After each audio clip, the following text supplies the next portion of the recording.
Yep. Coach Day, thank you very much. Congratulations. We will start out the questioning with Joey Kaufman from the Columbus Dispatch. Ryan, congrats on today's win. This is actually looking ahead a little bit, but there's been some talk from other coaches about the postseason and the Rose Bowl and the ability to have wanting families at that postseason event or bowl game like the Rose Bowl. What are your thoughts on that, and what would you like to see happen?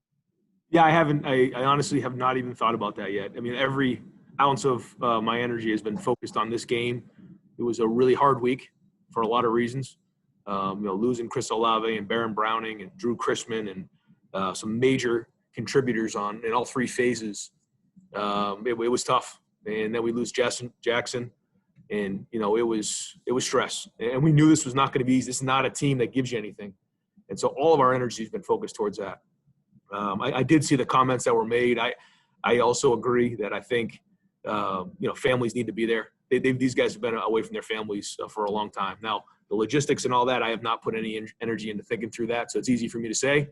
But I'll, after, enjoy this a little bit, try to, go through that and try to put more thought behind it. All right, we'll go next to Bill Landis from The Athletic. Bill? Hey, Ryan. It seemed like you were pretty intent on trying to throw the ball for really the first three quarters of the game, even though it seemed like Northwestern was pretty intent on not letting you do that and take shots down the field. Just when did you come around to sticking with the run? Why do you think it took so long maybe to get to that point? Yeah, we were always going to be aggressive. That's just the way we are. And, just didn't execute great. I think we'll probably look back and have a lot to coach off of, to fix. But the run game started to go, and the front run for over 300-plus yards. We wanted to kind of throw on them early, wear them down a little bit, and then run it a little bit in the second half. And that's kind of what played out. Now, it wasn't clean.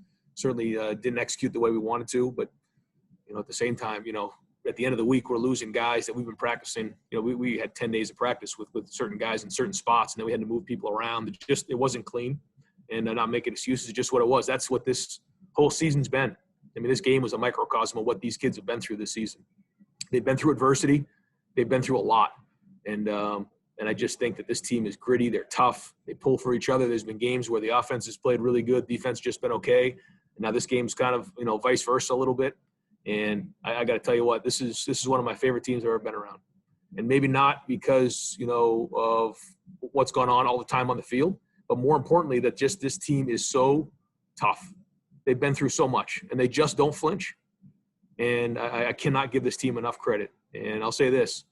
If we had to play one game against anybody in the country, I'll take the Ohio State Buckeyes. All righty, we'll go next to Tim May from Letterman Row. Tim? Hey, thanks, Mike. Ryan, just in a nutshell, Trey Sermon, he looked like that back everybody talked about a long time ago. I mean, when the holes were there, he flashed through them. When the holes weren't there, he bounced outside or made moves. Just what was your view of all of that, and just talk to me about the game he had? He ran hard, like you said. The offensive line played unbelievable. The tight ends played really hard. They're the guys that get lost in the mix too. A lot, these tight ends. I mean, they block their tails off. But he ran. I mean, he ran with a different look in his eye. And sometimes when you come off of an injury, it takes a little while to get into a rhythm. And then Master went down, and he kind of just stepped up in a big way. And I'm really happy for him that this is another guy who overcame adversity. There was a time probably after week 2 or week 3, we really weren't sure, what's going on. Just maybe not hitting the hole right, didn't have a lot of confidence, and we didn't know Trey. So we weren't sure exactly what we had there. And then to see him persevere again through all that, to play the way he did in this game and break records like that, that's tremendous against a really good run-stopping defense. Thanks, man. Yep. All righty, next up, Jared Smalley. Jared? Ryan, I know this might be hard to answer at this point, but the 21-day rule in the Big Ten, obviously that's going to affect you as you move forward, potentially to January 1. What information do you have on that? And how many of the players who sat out today because of a positive test or tracing, how many of them might be affected by that? A few. We kind of have a little bit of each. It's a mixed bag. I know they're looking at it right now. I don't know exactly where that's at in terms of, coming out with more information on that, but I know it's being looked at very hard. All righty, next up, Nathan Baird, cleveland.com.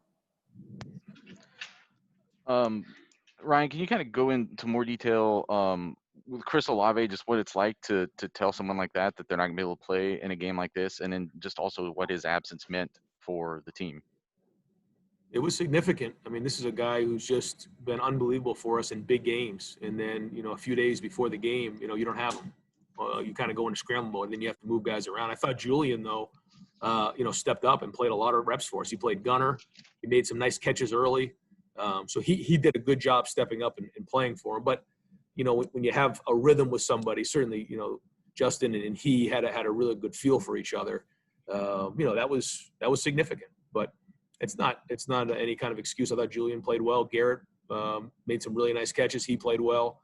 I thought the catch he made there in the fourth quarter, that catch where he got his foot in bounds, that was a huge catch. I think Garrett really took a step forward this week in leadership with that group, and I'm really proud of those guys. And I told them it's never easy to win a championship. It just isn't. That's not the way life works, and certainly not in 2020. All righty, next up, we'll go to Bill Rabinowitz, Columbus Dispatch. Yeah, Brian, how concerned are you about Justin's thumb and how it might affect him down the road, and also about Master Teague status?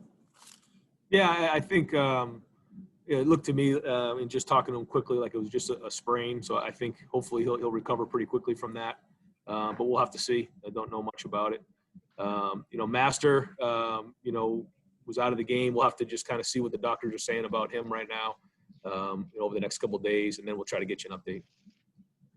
All right, we got time for just a couple more with Coach Day. We'll go to Dan Hope from 11 Warriors. Dan? Ryan, with Justin dealing with that injury and as well as Trey played, do you regret it all not committing to a run earlier? No. It's like the same thing saying, like, did you go for it on fourth down? I mean, we're always going to be aggressive. That's just the way we are, and we just have to execute better. We got to coach better. We got to execute better. But against this team, you have to get them on their heels a little bit. If you don't do that and loosen them up, it's a long day running. Not too many people run the ball against Northwestern, and the only way to do that is to go after them and be aggressive. And we didn't hit those shots, but what we did is we backed them up, we loosened them up, and then I felt like we were able to run the ball and control the ball in the second half. But the defense really did a great job getting us the ball back, and they played really, really well in the second half. So the run game and the defense was excellent. I thought special teams was solid. We just didn't do as good a job in the past game. But, hey, listen, that's kind of how it goes. They got a really good team, too. All right, we'll wrap up Coach Day with Doug Limmer. Doug Limmer, he's cleveland.com. Ryan, as you said, it did feel like this game was kind of a microcosm of the season in a lot of ways. You know that every time you step on the field, everything you do, you're being evaluated by the people who make the decision that matters. Is it a little hard to evaluate you guys? Chris Olave's not playing, Baron Browning's not playing, you're trailing at halftime, but then you come back and win. How would you describe anybody trying to evaluate you guys right now based on today and your whole season? I'm glad you asked the question, Doug. I'm just going to take a few minutes. What this team has been through, every conference is different because of the way things have gone this year. Everyone's experienced different things. What this team has gone through, I've said it all over and over, but I don't know if anybody really truly listens. They started off and had 2 spring practices, then they go in quarantine, they go away for a long time. They come into preseason camp, and then they find out that the season's been pushed back. Then a few days later, they find out the season's been canceled. Then for a month, they don't have a target. They have nothing to work for a month, up until September, whatever that was, September 19th. And they decided, no, we want to play. We want to play safely. And they fought. And they went public. And they spoke up. And then on October 23rd, we played our first game. And the virus, everyone in the North goes inside. And the virus spiked.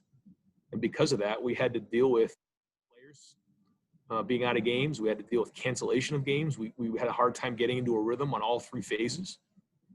And then we get into this game here. And it's, things maybe aren't clicking as good as they usually do, and we find a way to fight back in the second half.